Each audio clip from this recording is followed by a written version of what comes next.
इस वीडियो में हम आयुर्वेद की बहुत ही महत्वपूर्ण कल्पना कृष्णा के बारे में चर्चा करेंगे, जिसके अंतर्गत हम कृष्णा के परिचय, निर्माण विधि और गुणों के बारे में जानेंगे। तो कृष्णा से संबंधित इन सभी विषयों को अच्छे से जानने और समझने के लिए वीडियो को अंत तक जरूर देखिएगा।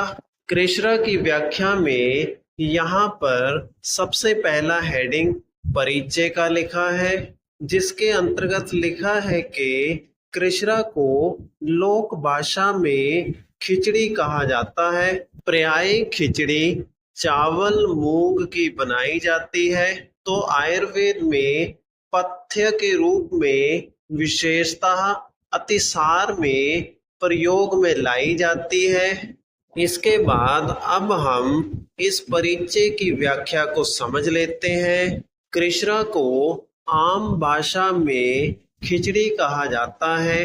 खिचड़ी बनाने के लिए चावल और मूंग का प्रयोग किया जाता है। आयुर्वेद में अतिसार अर्थात डायरिया रोग में पथ्य अर्थात सहायक औषधि के रूप में प्रयोग किया जाता है। इसके बाद अगला हेडिंग कृष्णा की निर्माण विधि का लिखा है, जिसके अंतर्गत लिखा है कि सर्वप्रथम तंडूल 1 भाग, मूंग की दाल 1/4 भाग डालकर दोनों में 4 गुना पानी डालकर पात्र को अग्नि पर चढ़ा देते हैं।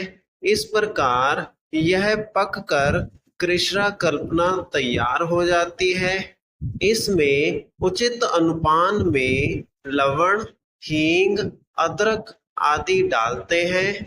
तो अब हम कृष्णा की निर्माण विधि को समझ लेते हैं।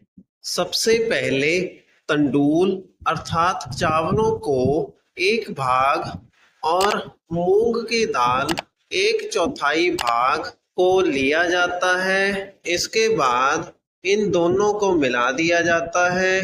फिर इसके बाद इन दोनों के मिश्रण की मात्रा के अनुपात से 4 गुना पानी डालकर पात्र को अग्नि के ऊपर चढ़ा दिया जाता है। उदाहरण के रूप में अगर चावल की मात्रा 4 किलोग्राम है, तो मूंग की दाल की मात्रा 1 किलोग्राम ली जाती है और उसके बाद जल की मात्रा, इनकी सम्मिलित रूप में ली गई मात्रा 5 किलोग्राम के अनुसार 20 किलोग्राम ली जाती है। इस प्रकार अग्नि पर पकाने से जब यह मिश्रण पूर्ण रूप से तैयार हो जाता है, तो इसे कृष्णा कल्पना के नाम से जाना जाता है। और अंत में इस कृष्णा कल्पना के अंदर उचित अनुपान में स्वाद के अनुसार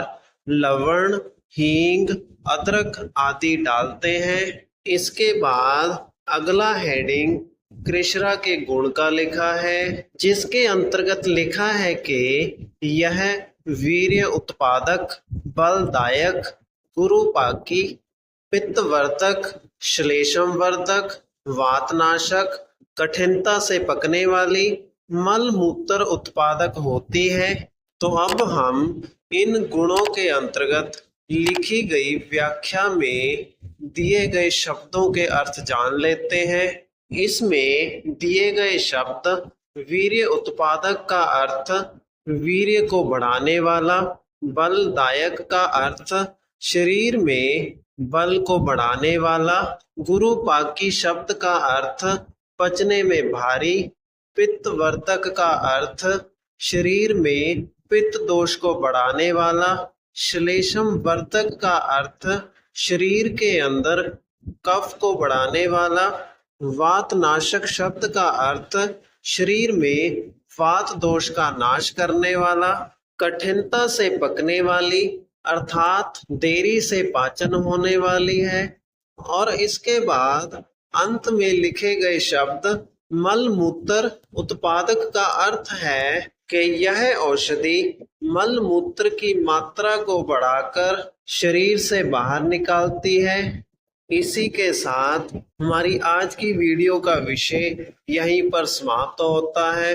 अगर आपको वीडियो अच्छा लगा तो वीडियो को लाइक करें और इसी प्रकार से आयुर्वेद से संबंधित वीडियोस प्राप्त करने के लिए हमारे चैनल को सब्सक्राइब करें।